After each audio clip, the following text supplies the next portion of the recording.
শুভ সকাল বন্ধুরা, শুভ সকাল।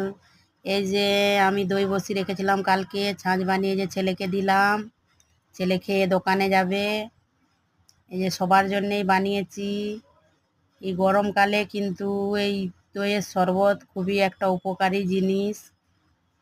বন্ধুরা দেখো, সবাই এই যে খেয়ে যাবে, তার জন্য সবাইকে এই যে আমি গ্লাসে করে দিলাম। কাল গ্লাসগুলো নিয়ে এসেছিলাম, আজকে দইয়ের শরবত বানিয়ে সবাইকে গ্লাসে করে দিচ্ছি।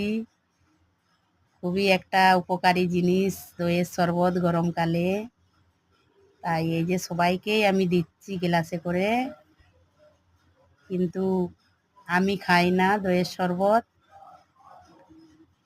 কিন্তু আমি দুধের চা বানালে খেয়ে নিই, কিন্তু আমি দুধ এমনি খেতে পারি না।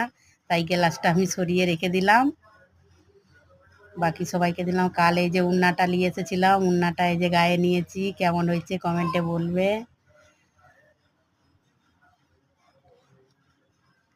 Tata, by.